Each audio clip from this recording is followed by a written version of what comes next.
Well, Elon was definitely there. I had to go in through an interview process with him. You had decided that you would get this master's, come back and continue what you were doing with the railways. But then you were presented with this once in a lifetime opportunity. I hear the two biggest detriments when it comes to that normally is either bureaucracy or corruption. So that was a time when the government was manufacturing everything from bread to dairy, drugs, cars. Was your experience at UC Boulder in any way benefited by your past experience with the Indian Railways? I was lucky to be part of where we developed indigenous high-speed rail back then, being Amritsar and Delhi. You could have done this staying in the system and fighting the system. So are you willing to speak on your path to citizenship in the US and how that was? I accepted and made the plan, and then 9/11 happened, and all internships for international students was banned. All I had was dress pants and leather shoes. So I used to walk in leather shoes across the snow, wet socks and everything, and work in the mail room for 4 hours. Back to the India of 1980s. We were just emerging from a very socialist mindset. Hold on. You just said you were interviewed by Elon Musk himself. He was a little distracted, but he was very... Welcome to the Ready Set Do podcast, where we learn from journeys of not experts who are just 2 steps ahead of us.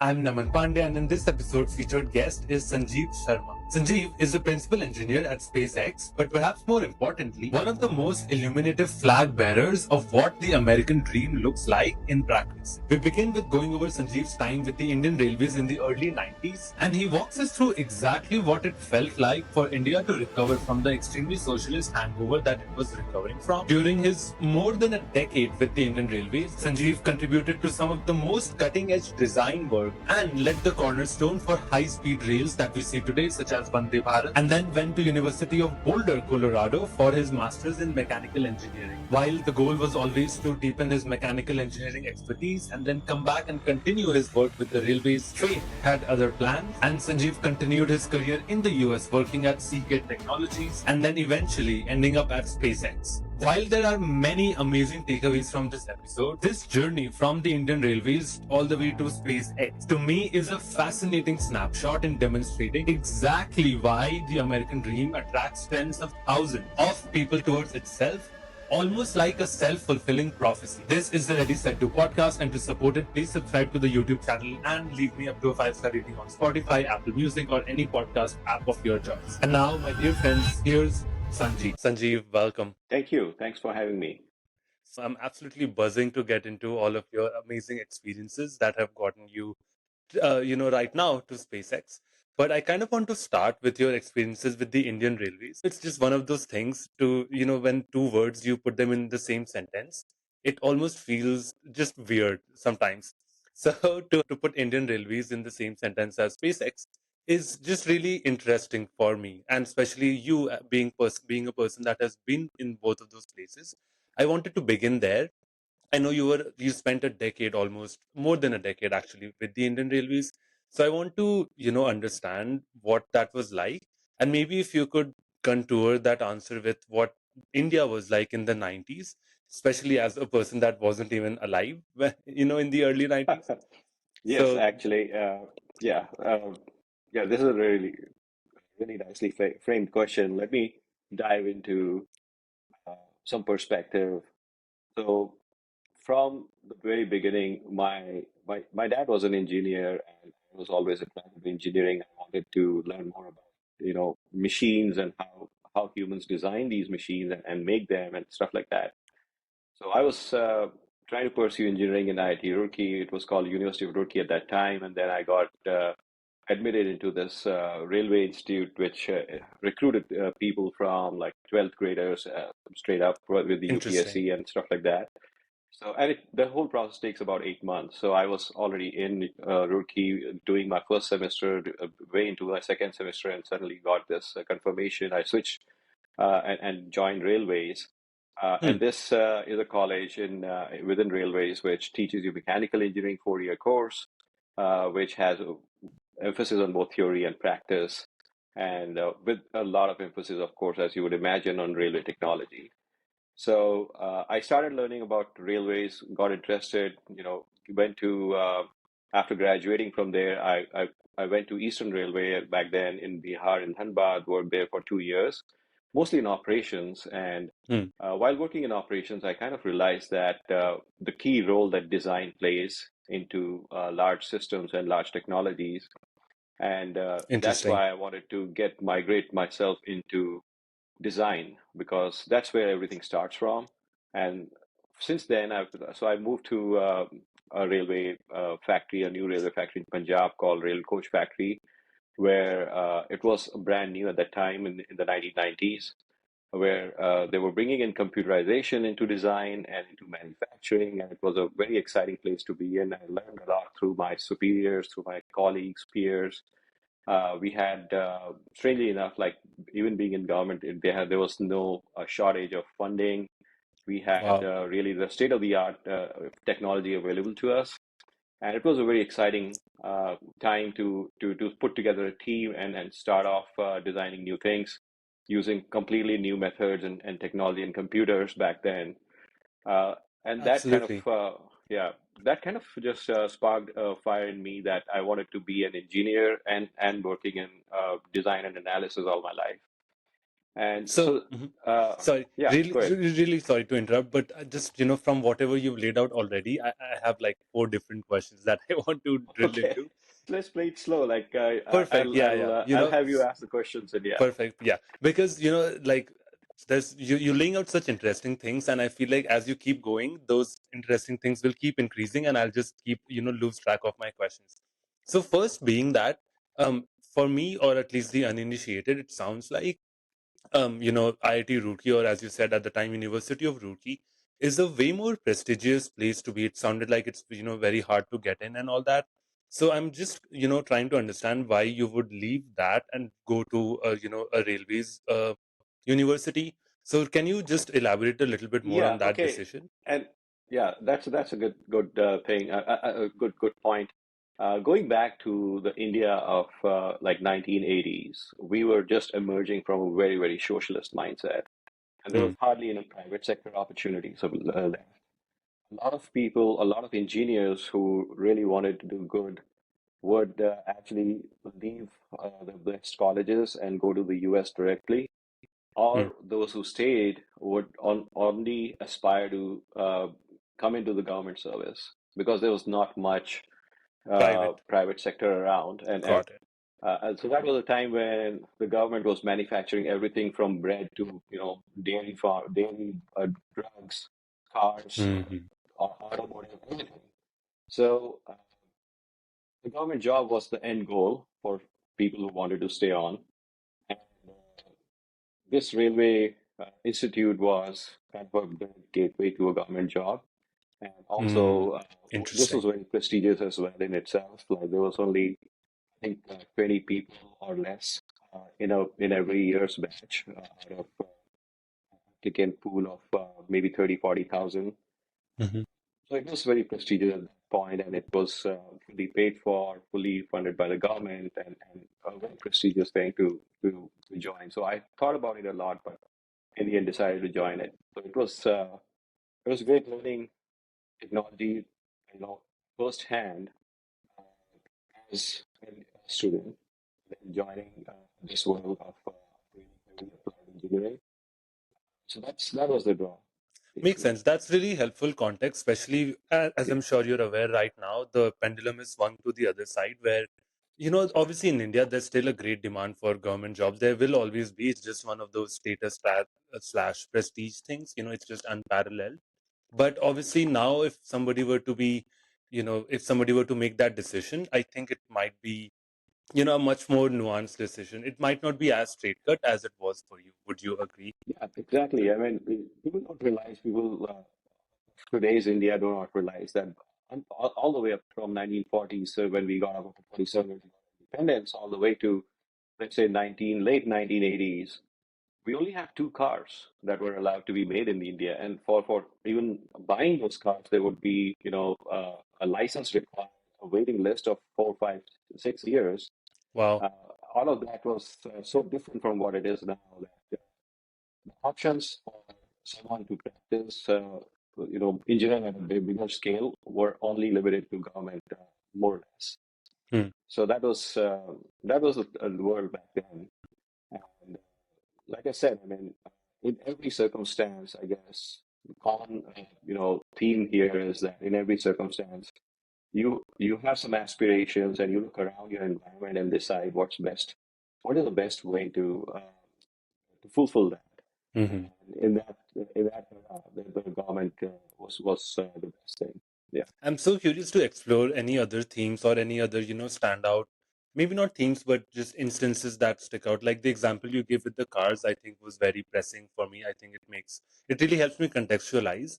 So do you mind, sharing maybe another couple examples of just the heartbeat at the ground level at the time in India? Because right now, for me, it's obviously impossible to even imagine, that level of socialism on the streets, so to speak. Yeah. Yeah. So any other So examples that you may have? socialism essentially is a supply side economy, right? So essentially, the government controls everything. There's no competition, so there's no need to innovate. You stick with one Mm, product and you just carry it along. And in that environment, I guess you don't get progress. And so India right. realized that back in 1980s and started opening up the economy. Even the multinational US companies were not allowed to practice business or open up their R&D centers in India. Mhm. It was not a very good environment for engineers and technologists to grow in. And in 1980s, then India started opening it up, and now, like I think now the situation is completely different. So a young Mhm. person starting out right now might make completely, even with the same motivations as I had back then, would make completely different decisions. So it's not about retracing someone else's decisions. It's looking at what is around your environment and making the best decision for yourself at that time. Mhm. And so that's what India was. And one thing that pained me that even back then was that when I looked around the room and saw everything around me, everything in the modern world was designed by a Western nation. Mhm. India was just either copying it, reverse engineering it, or stuck with very old methods. Right. There was no And that's innovation to speak there of. was no innovation. The only thing that we could do, perhaps, even in high-tech engineering world, was take someone else's technology and market it. And there was no emphasis on research and design within engineering as much as it is now, which is where Wow. it should be. And that's something that I was not very happy with back then, even in India. And I was lucky to be part of a generation that caused this change, both in the private and the public sector. Exactly. Perfect. So with that backdrop, I think we can, just to bring us back before I so rudely interrupted you, but you are now, let's say it's mid 90s, you have access to these computers that you were talking about. There's this new Yeah, influx of the need to innovate. So yeah, can you kind of resume? So how did you go about things in this new version of India that you were seeing, take yeah. shape right So in front of your eyes? I was particularly lucky, I guess. I mean, it's all about being. I think when I say lucky, please don't get me wrong. I think luck is what happens when you are prepared, right?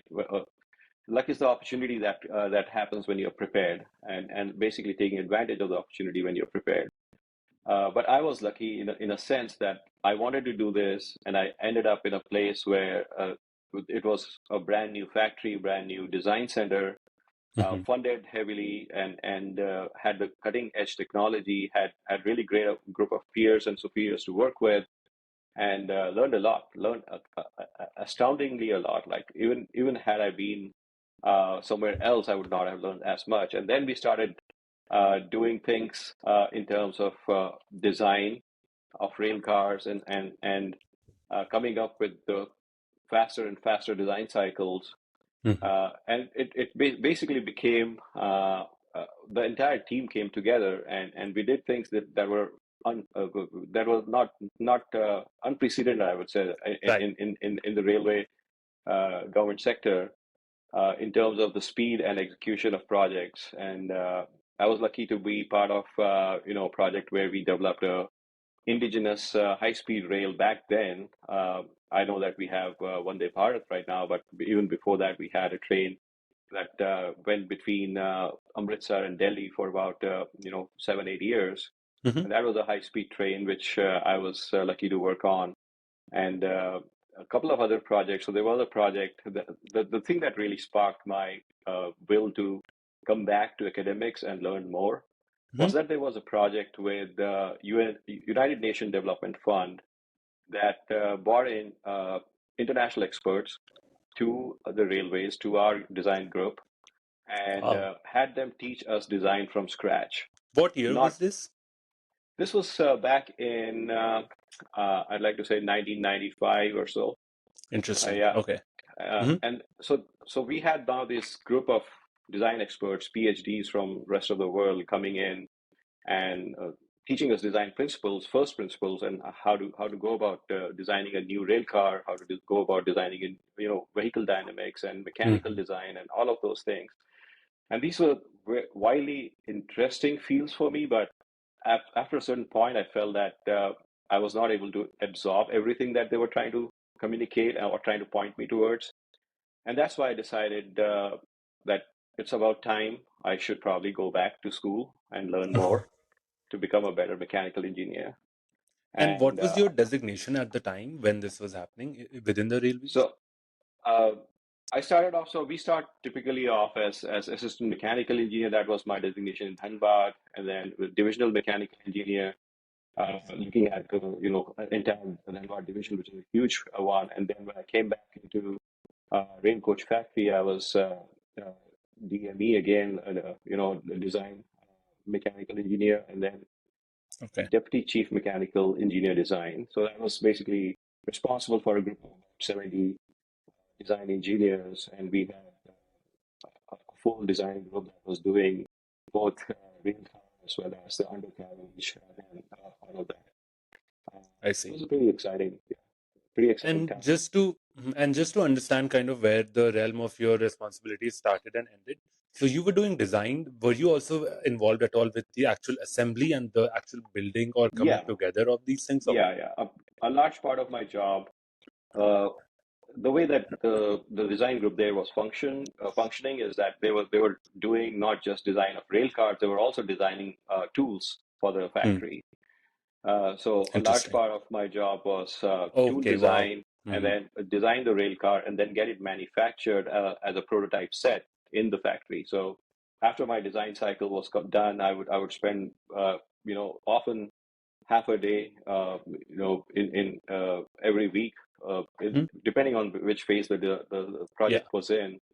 I would spend half a day in the factory just talking to workers, getting stuff made, and writing, even process instructions on how things have to be assembled together, what are the precautions and stuff like that. So there was a large ownership across design for prototype manufacture, across quality planning, material planning, ordering parts, developing vendors. So there was a very, very large kind of a scope there. It was not just design on CAD and then be done with it. Makes sense. And So. then also, Mhm. I forgot.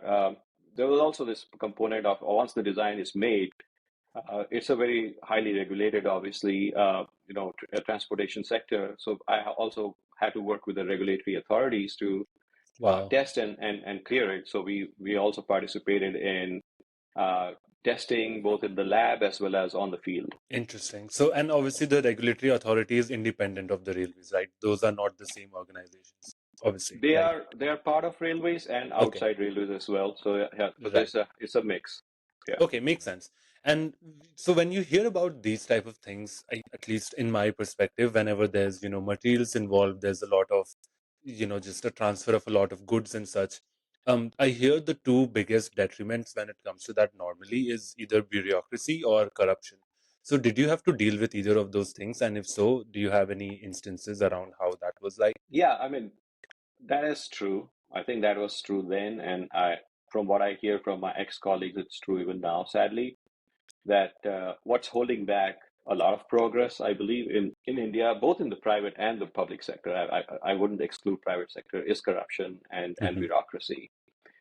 Bureaucracy is something that the Britishers taught us as a system just to keep everything in line, and somehow we have not been able to shake that off Hmm. completely or as much as we should. And then corruption, of course, we each one of us has ourselves to blame for it.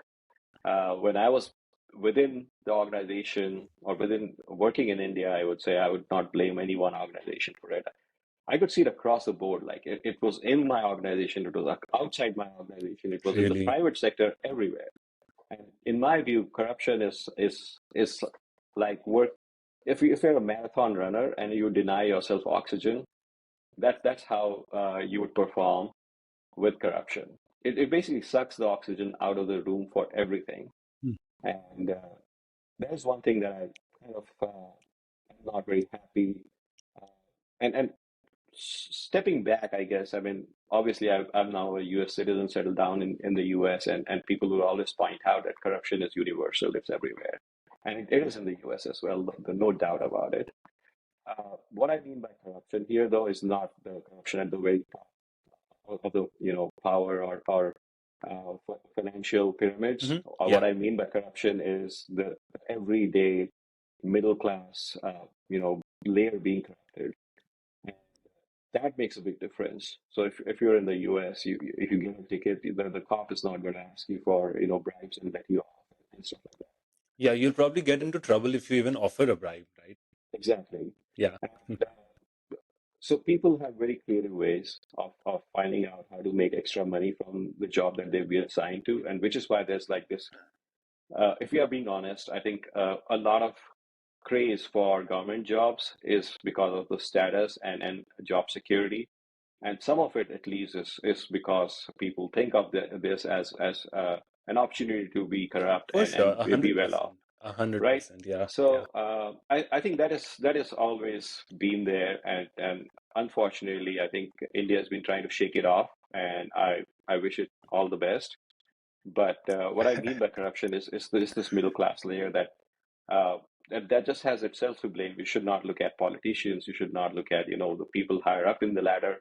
We should look at ourselves in the mirror and say, "Am I doing the right thing?" That's a very powerful perspective, and I think it's helpful to reflect on that. So yeah, appreciate that call out there. So and then you Yeah. reference that. Sorry, go ahead. I also want to touch more upon the bureaucracy part of it, Please, and yeah, and that please. is that is definitely a I would say a damper on progress. But again, I mean, I had the good fortune of working with a group that was doing new things, and there's nothing in the government code that prohibits good work or prohibits new work. It's just that the interpretation of everything can be taken to an illogical extent where it is very punitive to stick your head out and do something new. Hmm. Uh, and I was just fortunate to have worked around people there that they all took the risk, and I was one of them. And I did have a lot of people tell me privately, my well-wishers, please don't stick your neck out so much that you ruffle feathers and you could get targeted. But fortunately, I was junior enough to just get things done without attracting attention. Did you stick your neck out a lot then, or just a little? Yes, I did. I mean, I I had some, like I was saying, like even when I was very young, I just detested the fact that we cannot do anything new here. And when I had to lead projects and I had to get new things done, I would freely write on all the files that came to me, or take all the decisions that I had to take. I would clearly take initiative and not hold myself back for the fear of a backlash or for fear of someone feeling left out. There was Yeah. always these lobbyists and groups and stuff like that, but it's kind of better to not think about everything that can go wrong and just think about what can go right. That's so true. Yeah. Especially when you're at the forefront of making such huge change. I mean, I have to assume that stuff that you worked on in many ways is in fact the base or the foundation of now the recent initiatives such as Vande Bharat and all of that. So then from there, you mentioned that you wanted to return back to academia. So was that when you moved to the US? And if so, what was Yes. that experience like? Yeah, so I wanted to do masters in mechanical engineering. I was very, very particular. A lot of people who worked in the government for some years, because you have to realize, again, coming back to why things are the way they are, right? the government services in India, and including the in IAS and other services, were set up by the Britishers uh, to benefit themselves. Hmm. They were not really great technical engineers or anything like that. They just came in through their country, and they just wanted all power to be to reside with the officer class or with them, and they Hmm. basically made all these all India services to to encourage people to be general administrators and not Hmm. encourage, like, there was not supposed to be a technical service where a researcher or a scientist or a mathematician from UK or England could come and serve in India. That was not the purpose. The purpose was to just bring in anyone uh, who was the right race or spoke, or belonged to their group, and become sort of a ruler class here in India. And that's how government services are structured. They're structured to make everyone come in, and even if it's a technical service, they want to convert that person into a general administrator. And Ah. and with that, I think when you have a general administrator leading an organization, it never gets anywhere in terms of doing anything new. Hmm. There are important exceptions to that, and like I'm Of saying, course. I mean, when you get exceptional people in the right place, they do exceptional things, no matter what the rules say, no matter what the flow of this entire organization is. They are able to do splendid things. Like you can see examples in ISRO, for example, DRDO, and even Hmm. railways is a good example of doing things new in spite of the convention not you're supporting that. But the general convention is what I described, and well, after being for a lot of time in the Indian Railways, I realized that I wanted to stay on as a technical uh, engineer, technical leader, and I wanted to. That's why I wanted to pursue mechanical engineering, not do an MBA and become a manager. So I was looking Interesting. around for opportunities, and it was really expensive everywhere. And even in India, there was not much, in terms of what I could get supported for in terms of pursuing a degree. Hmm. So I basically came to the US because there was a promise for, research assistantship, internships, etc., which could Right. come with Right. Right. free tuition as well as some aid to help the international student work through their curriculum. Hmm. So that's why I applied to the US and got in and came in here in Boulder, in University of Colorado at Boulder to do mechanical engineering, a master's. And I picked the master's thesis option because there Hmm. I got involved with a research project related to computer hard drives and Wow. worked on it. And basically the region had ecosystem of computer hard drive companies, starting from IBM to Seagate Technology to other companies, and all of these had funded a research, and I was part of that research. I got tuition waiver and all of the stipends and everything, and my research was liked so much that as I graduated, they gave me a job, and I had to deliberate a lot about my decision or intent was just to go back uh, versus take up this job and stay here. But I And was elected that at to, Seagate? Were you offered the job at yes, Seagate? yeah. Okay. Wow. So, yeah, that's how it turned out. I mean, it's just amazing. I think hard drives are the the most technologically advanced mass-produced product that humans have made or are making right now. Hmm. Uh, except for, like, if you discount solid state technology, it is so interesting, exciting to be able to work on it. So that's why I kind of Hmm. got sucked into this world. Yeah, Makes sense. So, a couple questions from what you just laid out here. The first being that, was your experience at UC Boulder in any way benefited by your past experience in with the Indian Railways? Like, was that experience even relevant at all for what you were studying? it was. It was. I think so, and that's the great thing. Like once you know what you're passionate about, and once you set a goal for yourself, almost everything that you do tends to, if you do this by choice, not by accident or not by force, almost everything that you do is accumulative towards that goal. And so, for example, things like, the hard drive has a lot of mechanical principles that we need to apply: vibrations, Hmm. dynamics, and quality control and process control and stuff like that. All of these are also applicable in a different industry where I came from in railroads, and I was doing Mm. vehicle dynamics on a very large scale, of course. But the dynamics principles are the same. The solutions, the simulations are the same. Structural analysis, I was doing that for rail cars, and that was required to be done for hard drives as well.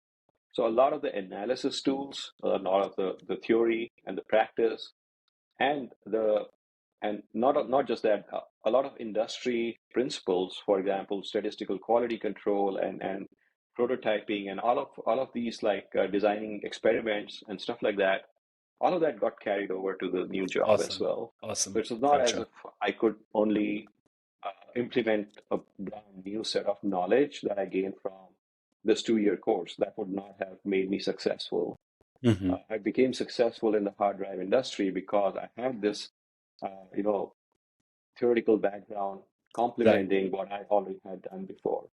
Right. As you Yeah, were sharing the first principles that you learned, I think while your time with the railways, you were just able to carry forward and just transfer yeah, those to, because yeah. at the end of the day, it's engineering, right? And it doesn't matter if you're Exactly. doing I it. mean, it's a Hmm. change in domain. It's not a change Correct. in the body of knowledge that and experience that you acquired. So Correct. it's just a different domain.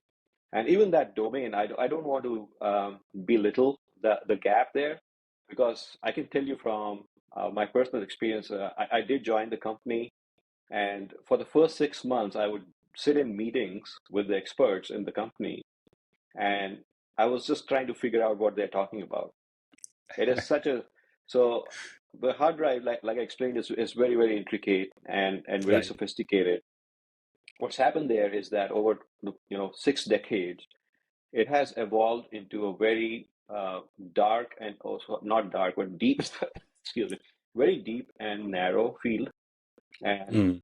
Correct. that's Yep. developed a jargon of itself. It has engineering problems that are unique. And so coming from outside, it was hard to kind of grasp it all of a sudden.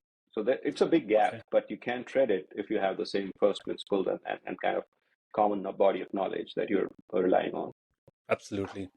So the other, carry or just the other follow up I had around that juncture of your life really was, I'm just trying to put myself in your shoes. You had thought, at least you had decided, at least in your mind, that you would get this master's, come back and continue what you were doing with the railways. But then you were obviously presented with this wonderful once in a lifetime opportunity, right? And obviously this is very time dependent. So like in that, once you leave, you probably won't be able to come back anytime soon. So I guess I'm trying to understand what were some of the considerations that you looked at before you made your decision? Not in the context whether it was the right or wrong, because clearly, you're successful now and I'm sure you don't regret anything. But I'm just trying to understand what the Sanjeev at the time thought before, taking this plunge. Yeah, I guess it's hard to jump back into my mindset then from now. From my recollection, I guess the template to take any decision is, first of all, uh, I don't know if you are familiar with what I've kind of learned through independent reading myself.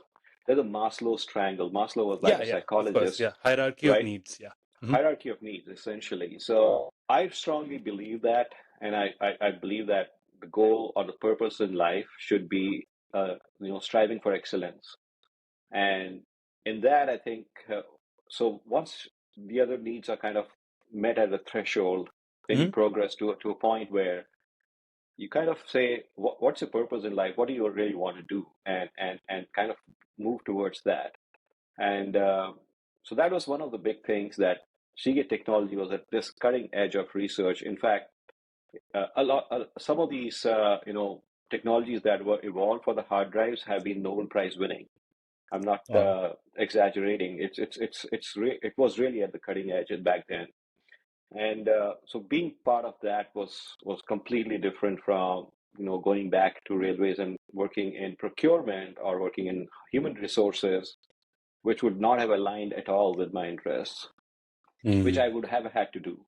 Um, Really? So so you couldn't just continue doing design? that is like one of the problems that I think the if it was structured differently, my decision would have been different. For example, Really? there's no so railway is a very large organization, very big pool, and they just keep mixing around, the positions that you need to work in deliberately because they want to make you a well-rounded, general administration officer, and Okay. people That makes people would sense. not have, yeah. So had I, for example, been in a car that was, let's say, DRDO or ISRO, I would probably 100% have returned back, because I would be doing the same thing that I was passionate Mm-hmm. about. Mm-hmm. So it was all about trying to excel in what you want to excel, and you only get to live once. So you do not get these once in a lifetime opportunities multiple times.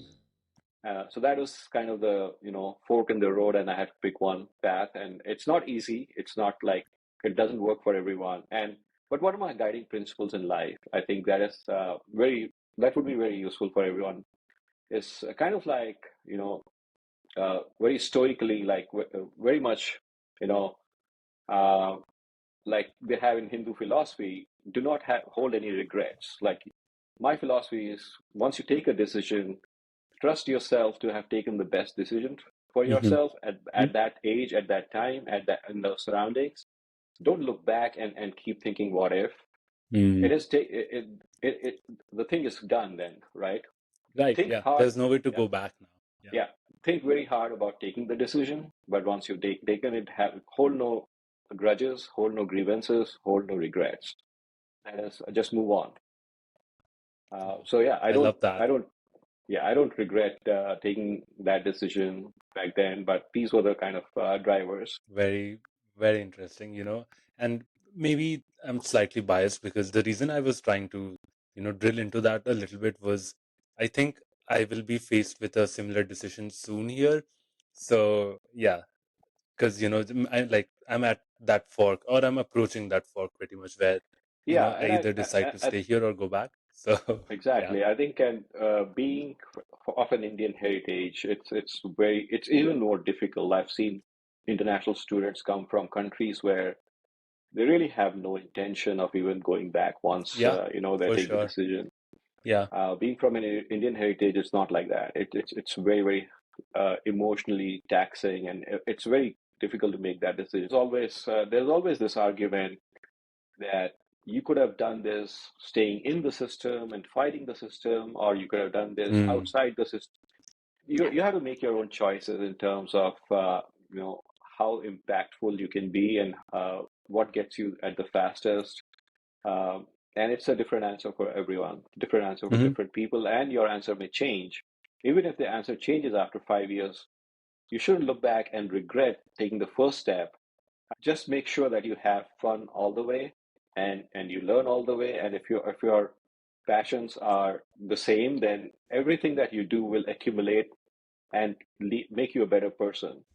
The other, really big just discussion point I see online a lot is, just the path to citizenship and how there's obviously many different ways to do that, but at least the normal one seemed like I think right now the wait time for a normal H1B path is like 100 years or something. So are you willing to speak on your path to citizenship in Yes, the US exactly. and how that was? I think that's one thing that is extremely broken, and everyone realizes it, but for political reasons, no one fixes it. Right. Uh, I I was lucky enough to come into the US at a time where it was difficult, not impossible.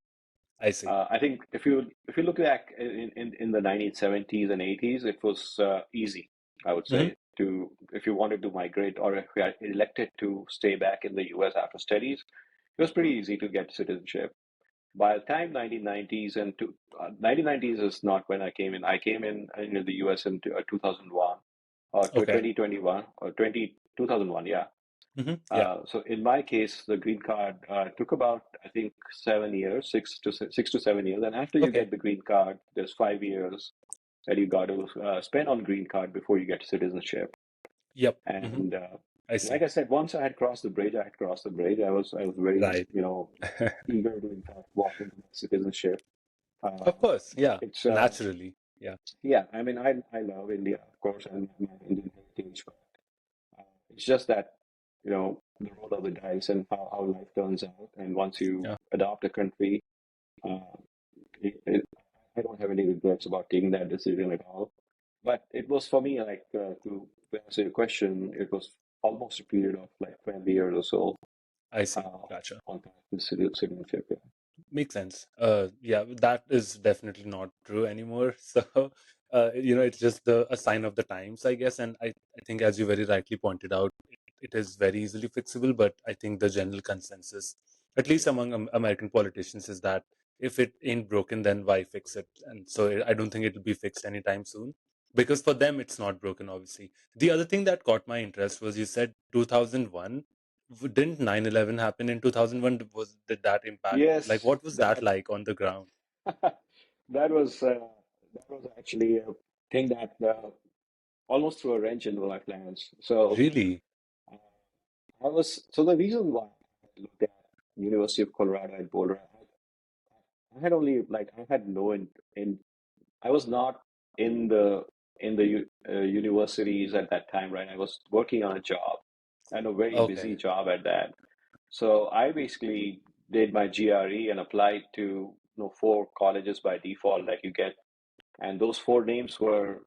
It's funny how life works. Those four names were prospectuses that I had picked up out of a box of a relative who had left for the US recently.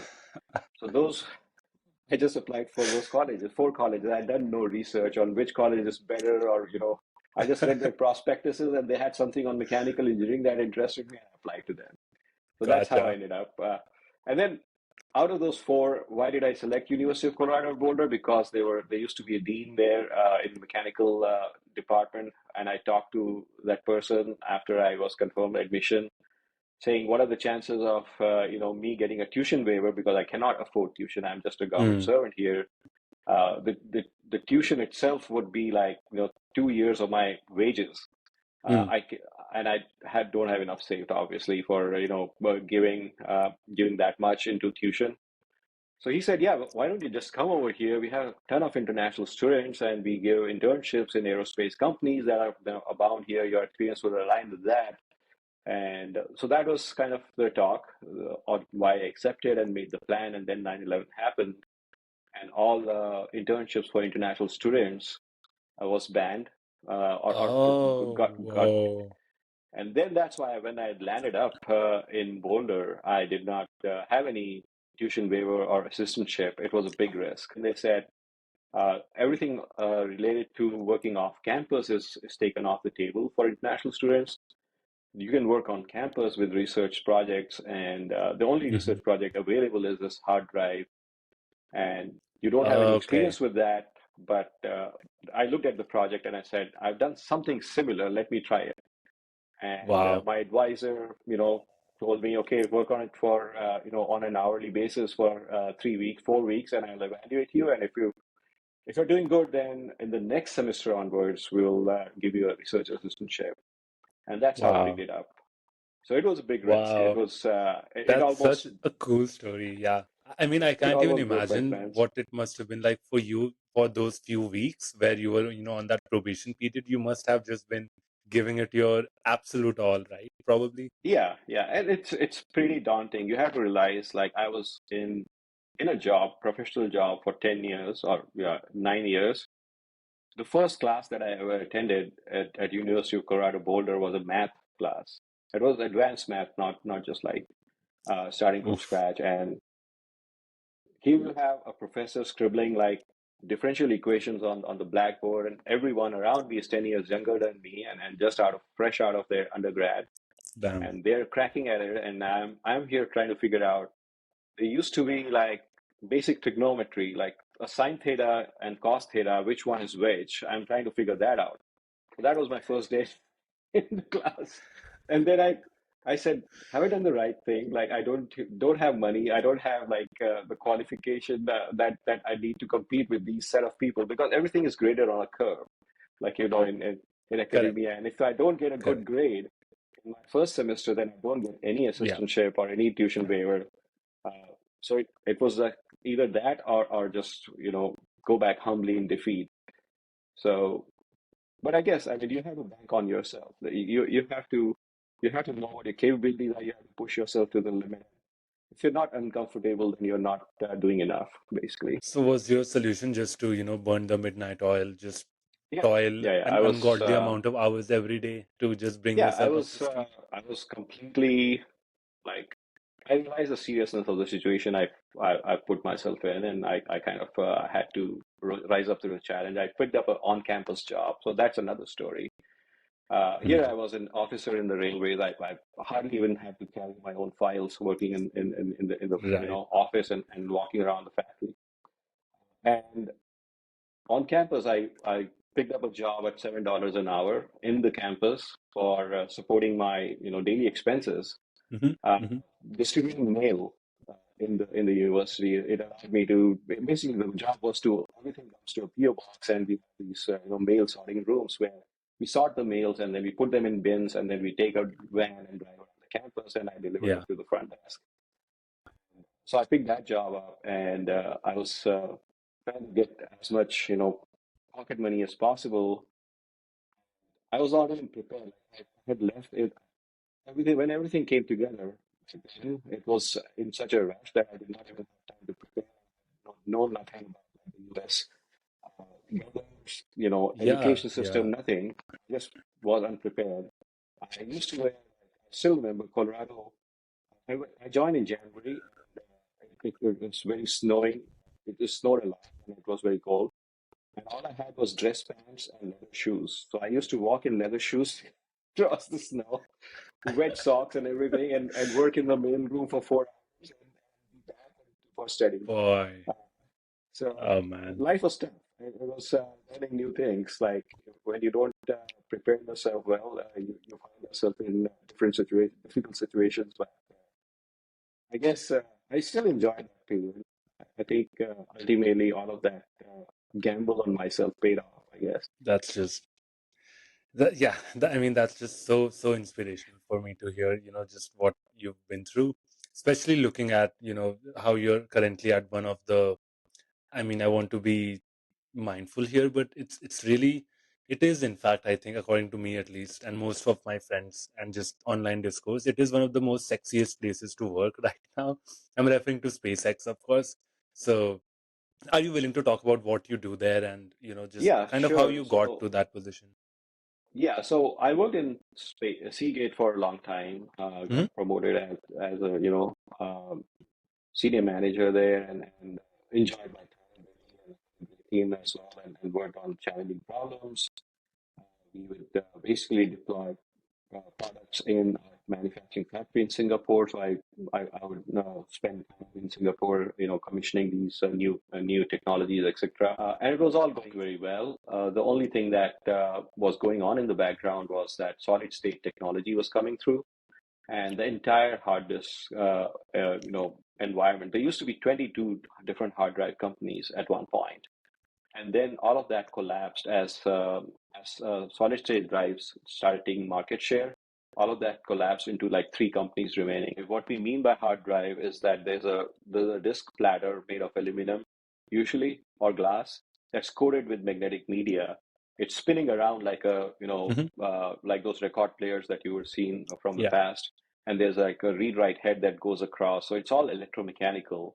When you speak of solid state drive, it's nothing, no more different than the integrated circuit chip. Mm, And so I see. it has no moving parts. And so the hard drive industry was collapsing, and we had continuous cycles of layoffs and reduction in staff and all of that. And once I saw that, the writing was on the wall. So while I was in Seagate, I also did a management of technology course on my own because I wanted to keep progressing on being a technical leader. I And see. in the management of technology, we were taught roadmaps and how technologies kind of meld into each other. Coming out from there and applying your skills to a new industry was challenging, but I still applied to different industries, and I got a call back from SpaceX. Uh, and I was very lucky to be part of What year SpaceX was back this? then. What This year is was it? 2013. So Okay. by So very 2013, new, right? very SpaceX. new. Yeah. Yeah. Uh, So SpaceX had this rocket Falcon 9 and they had a Dragon capsule. They had just become, like, I think barely 6 months before I joined, they had become the first private company to send a Dragon capsule to International Space Center and mate with that, and then kind of stay there and get goods back from the space in the Yeah, space capsule and in the Dragon capsule. To have accomplished that project with NASA was a big achievement for correct. Yeah. for any private company in the world. So that so the, SpaceX was already showing signs of extreme potential, but they were not as big a company back then. They had only flown 5 missions of Falcon 9. The first 3 missions on Falcon were kind of as is all well documented. SpaceX had failures in the earlier Right, right. missions, Correct. so it was all a open question on whether the company survives or not. When I was leaving, my boss in Seagate Technology, who was very fond of me, very supportive, said, "This is a very risky company. Please don't leave. I've seen like Silicon Valley startups just come up and die." I still told him that no, I think I still want to go there and experience this. He said, "Okay, then if the company fails even within a year or two, please come back and work for us. I'll have a job for you." Wow. So I was, Wow. I was very humbled by because you hear about corporate culture and all the cutthroat, culture, and it's dog and dog. But I'm saying, like, when I look back at my life, I kind of see that somehow I've been so lucky to work with such excellent group of people all the time. When you first joined, SpaceX was it under some other leadership, or was Elon Musk there from the beginning? Well, I'm not Elon was familiar. definitely there. Elon was Okay. definitely there, and going through an interview process, which also had an interview with him. Uh, I was Really? put in a very yeah, and I was put in a special project, which was basically being one in a multidisciplinary team of people responsible for getting the first stage back in one piece, first of all, and Uh-huh. then reusing it. Uh, Wait, hold on. But sorry, you just said you were interviewed by Elon Musk himself. yeah, he would actually at that point we were about 2,000 people, but for What was that critical. like? What was that interview experience like? I don't want to go much into it, but Fair enough. it was pretty good in a way that Okay. he was a little distracted, I could tell, but he was very sharp and kind of Awesome. incisive. I think what he was trying to get at is how much of the stuff that you write in your resume is actually done by you. And it's Okay. very easy to tell, right? I can write on my resume that I was like, the leader of this particular thing. And if someone who knows about that thing asks probing question, Yeah, you'll be they found would out if you haven't yeah done it. they Yeah. would probably know that you were maybe one of the participants, but not the key person. So Correct. that's Yeah. what he wanted to know Makes basically sense. Yeah. at that point. Yeah. And it was yeah. So I mean, I was hired for this project, and so here I am again with no aerospace background at all, with no Exactly. I was rocketry just gonna background say. at Yeah. all. All I have under my belt is a few, common set of engineering tools, knowledge, principle, theoretical academic training, of course. So I have some foundation, but I know about hard drives. You can ask me anything about hard drives. At that point, I'm one of the leading experts in Hmm. that field. Hmm. And I know about railroads, but I don't know anything about rockets or Yeah. aerospace. And it's a completely different world. There's like different math and different physics involved in it as well, which I had never encountered. So I nearly did not join SpaceX even after I got the job. I came to Los Angeles, house hunting trip from Hmm. Minneapolis. In Minneapolis back then, the cost of a house was $300,000. In Los Angeles, the mean cost of a house even then was $1 million. I figured out everything. I did some math, some basic math on what I'm getting at SpaceX, what I could earn Hmm. from Seagate, how much I could save in Seagate, and progression like straight line. The next 10 years or 5 years, I had a young, a child to take care of and their upbringing and their college costs to look at. Right. Uh, so I had to basically think about my finances, think about the job security and all of that. And that whole decision almost came to a point that even after, accepting the job offer and coming to the LA to look for houses, I thought I would just give them a regret note. I'm getting a good fallback at Seagate. I've not yet, resigned from there, Hmm. and I almost did not join it just because of the cost of living Wow. differences between Minneapolis and Los Angeles. But then once I joined it, I mean, I had to make it work. So yeah, Right. Just by your framework, now you've made the decision. Now you have to make it work. There's no point looking back and looking at yes, what could have been. Right. yeah, yeah, yeah.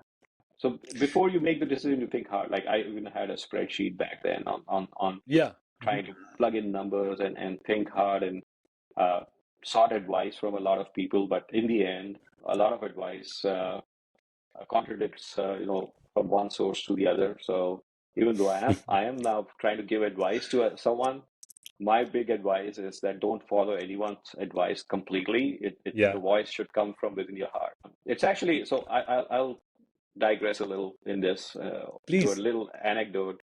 When I was graduating from University of Boulder, uh, one of our professors had just won a Nobel Prize on quantum mechanics.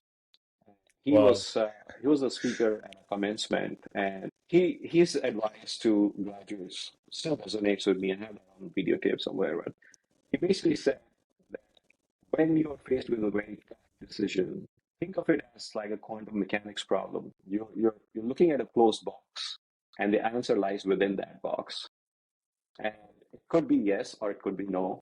And I think what he was trying to say is that when you think hard about it and clarify everything, that all your motivations and all the surrounding variables, if your heart says that the answer should be yes, then the answer is yes. Then when you open up the box, then the answer is yes. If your heart says it should be no, then the correct answer is no. The No. correct Hmm. answer exists in a quantum state in that box. And you will not know until you know what you feel. So that's the way to Huh. deal with advice. That's the way to deal with decisions, I guess. I mean, that's a good template. Yeah, I think that's almost in parallel with Schrodinger's cat, but instead of the cat, Yeah, this is your future, right? That you're looking at. exactly. I mean, what Almost. do you Hmm. want it to be is the question, right? And you Exactly. will know. Only you will know. No one else. That's so true.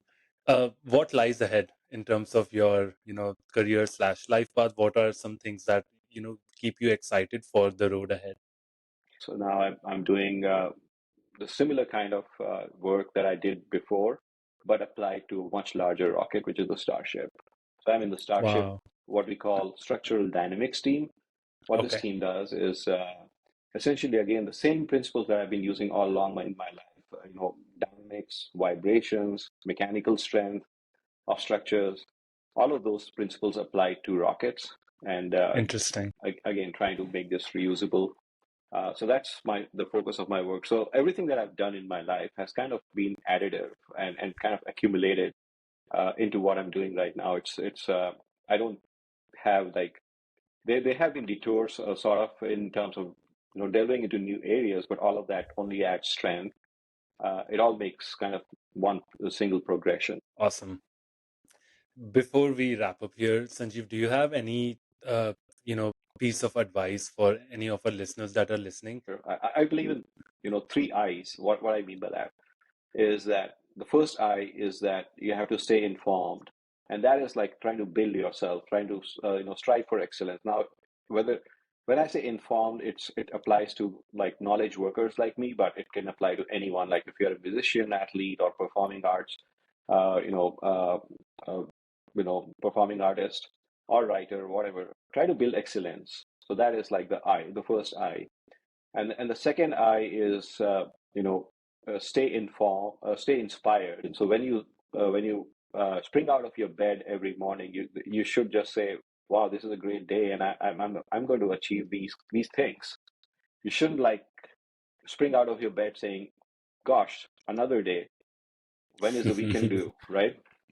Yeah. So you have to stay inspired, and inspiration can come from not just your field alone, It can come from any sources. You could be True. an engineer who's inspired by an athlete. You could be an engineer who's inspired by an artist. You please take the time to get into details and read about leaders that inspire you. So that's the second I, and the third I is stay involved. And so up till now we have talked about building yourself up and getting yourself pumped up. But if you don't have a purpose, then where do you direct this energy into? So the last one is also very important. You have to be involved. You have to actually care passionately about doing something, hopefully for the good.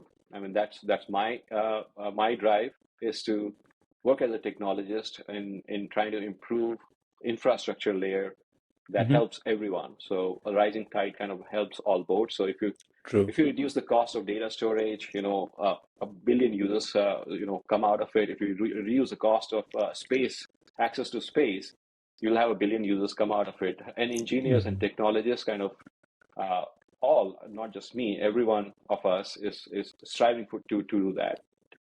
And I've always tried to focus on things that will benefit a large swath of humanity rather than just like the top 1%. Those are the three things that I would kind of try to pass on. Nice. So, I do a lot of these. Well, by a lot, I only mean I'm like 35 episodes deep or something on this podcast. And rarely do I ever feel, walking away after, a session as inspired and just in terms of how much my brain feels to have expanded just by talking to you. It's just rare. So I just want to commend you on this ability that you have of, talking about these concepts that, so I knew nothing about the railways or, hard drives or rockets, and I still don't. But the way you've talked about those things was just so accessible, and I think it's a really rare trait.